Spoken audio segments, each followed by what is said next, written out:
नमस्कार, आओ मिलकर सीखे चैनल पर आपका हार्दिक स्वागत है। इस वीडियो में मैं लेकर आया हूँ कक्षा 6 इतिहास की दैनिक और वार्षिक पाठ योजना, जिसमें प्रकरण लिया है स्थायी जीवन की ओर। इसमें शिक्षण बिंदु है स्थायी जीवन का परिचय, नवपाषाण युग और मिट्टी के बर्तन। तो चलिए शुरू करते हैं। प्रेजेंट बाय आओ मिलकर सीखें।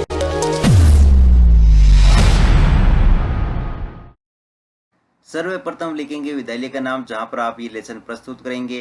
कक्षा 6 विषय इतिहास, प्रकरण स्थायी जीवन की ओर। यहाँ पर दिनांक, कालांश और समयावधि 30 मिनट। फिर टेबल बना करके एक तरफ लिखेंगे शिक्षण उद्देश्य, दूसरी तरफ अपेक्षित व्यवहारगत परिवर्तन।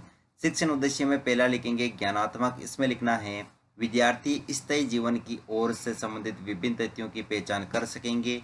विद्यार्थी स्थायी जीवन की ओर से संबंधित विभिन्न तथ्यों का प्रत्यय स्मरण कर सकेंगे।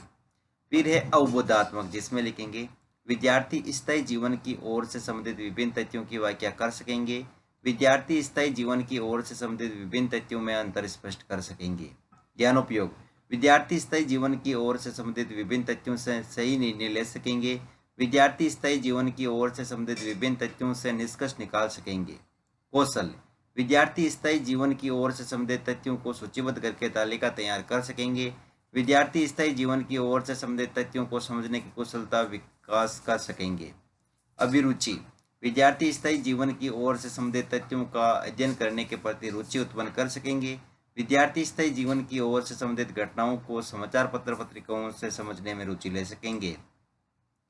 फिर है अभिवृत्ति, जिसमें लिखेंगे विद्यार्थी स्थायी जीवन की ओर के प्रति सकारात्मक दृष्टिकोण की भावना का विकास कर सकेंगे। विद्यार्थी स्थायी जीवन की ओर के प्रति समीक्षात्मक दृष्टिकोण को अपना सकेंगे। शिक्षण सहायक सामग्री, लपेट फलक, श्यामपट्ट, चौक, डस्टर, संकेतक एवं अन्य उपयोगी शिक्षण सहायक सामग्री। पूर्व ज्ञान, विद्यार्थी स्थायी जीवन की ओर के बारे में सामान्य जानकारी रखते हैं। फिर है प्रस्तावना प्रश्न, जिसमें टेबल बना करके लिखेंगे छात्राध्यापक क्रियाएं, दूसरी तरफ विद्यार्थी क्रियाएं। अगर आप छात्राध्यापिका हैं तो जहां पर भी छात्राध्यापक लिखा है उसकी जगह आप छात्राध्यापिका लिखेंगे। इसमें फर्स्ट क्वेश्चन, आदि मानव आग किससे जलाते थे? पत्थरों से। पत्थर के चाक से मानव क्या बनाने लगे? मिट्टी के बर्तन। मिट्टी के बर्तनों का विकास किस काल में हुआ? नवपाषाण काल में। नवपाषाण काल में लोगों का जीवन कैसा होने लगा? स्थायी जीवन। स्थायी जीवन की ओर के बारे में आप क्या जानते हैं? समस्यात्मक प्रश्न। उद्देश्य कथन में लिखेंगे आज हम स्थायी जीवन की ओर के बारे में विस्तृत अध्ययन करेंगे। फिर एक प्रस्तुतिकरण, जिसमें टेबल बना करके लिखेंगे शिक्षण बिंदु, छात्राध्यापक क्रियाएं, विद्यार्थी क्रियाएं, विधि पर विधि और श्यामपट्ट सार। शिक्षण बिंदु में पहला लिखेंगे स्थायी जीवन का परिचय। इसमें विकासात्मक प्रश्न में फर्स्ट क्वेश्चन, इतिहास के तथ्यों का एकत्रीकरण किसके माध्यम से होता है? खुदाई द्वारा।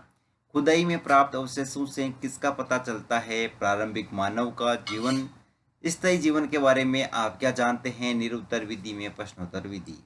अब है छात्राध्यापक कथन, जिसमें लिखेंगे पुरातत्वविदों को कुछ पुरास्थलों पर झोंपड़ियों और घरों के निशान मिले हैं, जैसे कि बुर्ज होम। वर्तमान कश्मीर के लोग गड्ढे के नीचे घर बनाते थे, जिन्हें गर्तवास कहा जाता है।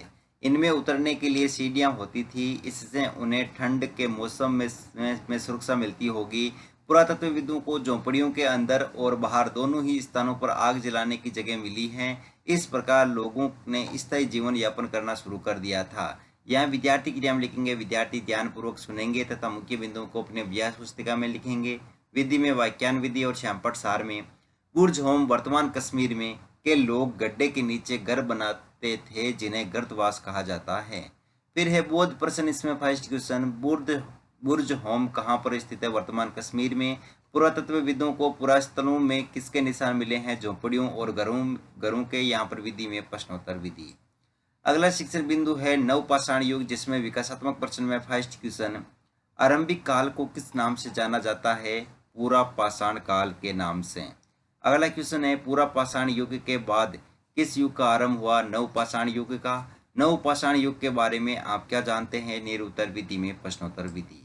फिर एक छात्राध्यापक कथन, जिसमें लिखेंगे बहुत सारी जगहों से पत्थर के औजार भी मिले हैं, इनमें से कई ऐसे हैं जो पूरा पाषाण युगीन उपकरणों से भिन्न हैं, इसलिए इन्हें नवपाषाण युग माना गया है। इनमें वे औजार भी है जिनकी धार को और अधिक पेना करने के लिए उन पर पॉलिश चढ़ाई जाती थी। ओखली और मूसल का प्रयोग अनाज तथा वनस्पतियों से प्राप्त अन्य चीजों को पीसने के लिए किया जाता था।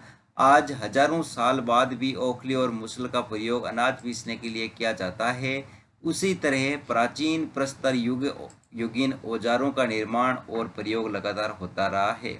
यहाँ विद्यार्थी क्रिया में लिखेंगे, विद्यार्थी ध्यानपूर्वक सुनेंगे, विधि में वाक्यान विधि, और श्यामपट सार में लिखेंगे नवपाषाण युग के वे औजार होते थे जिनकी धार को और अधिक पेना करने के लिए उन पर पॉलिश चढ़ाई जाती थी। और यहाँ पर दोस्तों पूरा पाषाण युगीन उपकरण जो कि पत्थरों से निर्मित है उनसे हम इमेज लगाएंगे। फिर है बोध प्रश्न, इसमें फर्स्ट क्वेश्चन, अनाज को पीसने के लिए किसका प्रयोग किया जाता था? ओखली और मूसल का।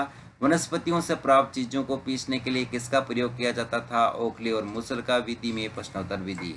अगला शिक्षण बिंदु है मिट्टी के बर्तन, इसमें विकासात्मक प्रश्न में फर्स्ट क्वेश्चन, आदि मानव आग किससे जलाते थे? पत्थरों से। पत्थर के चौक से मानव क्या बनाते थे? मिट्टी के बर्तन। मिट्टी के बर्तनों के बारे में आप क्या जानते हैं? निरुत्तर विधि में प्रश्नोत्तर विधि। फिर है छात्राध्यापक कथन, इसमें लिखेंगे नवपाषाण युग के पुरास्थलों से कई प्रकार के मिट्टी के बर्तन मिले हैं। कभी कभी इन पर अलंकरण भी किया जाता था। बर्तनों का उपयोग चीजों को रखने के लिए किया जाता था। धीरे धीरे लोग बर्तनों का प्रयोग खाना बनाने के लिए भी करने लगे। चावल, गेहूं तथा दलहन जैसे अनाज आहार का महत्वपूर्ण हिस्सा बन गए थे। इसके साथ साथ लोग कपड़े भी बुनने लगे थे। यहाँ विद्यार्थी क्रिया में लिखेंगे, विद्यार्थी ध्यानपूर्वक सुनेंगे, विधि में वाक्यान विधि, और श्यामपट सार में लिखेंगे नवपाषाण युग के पुरास्थलों से कई प्रकार के मिट्टी के बर्तन मिले हैं।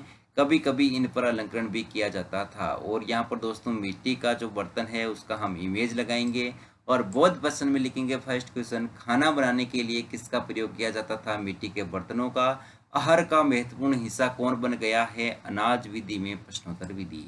फिर है मूल्यांकन प्रश्न, तो इसमें फर्स्ट क्वेश्चन, पत्थर के औजार किस युग में मिले हैं? पूरा पाषाण युग, नवपाषाण युग में, मध्य पाषाण युग में, उपयुक्त सभी।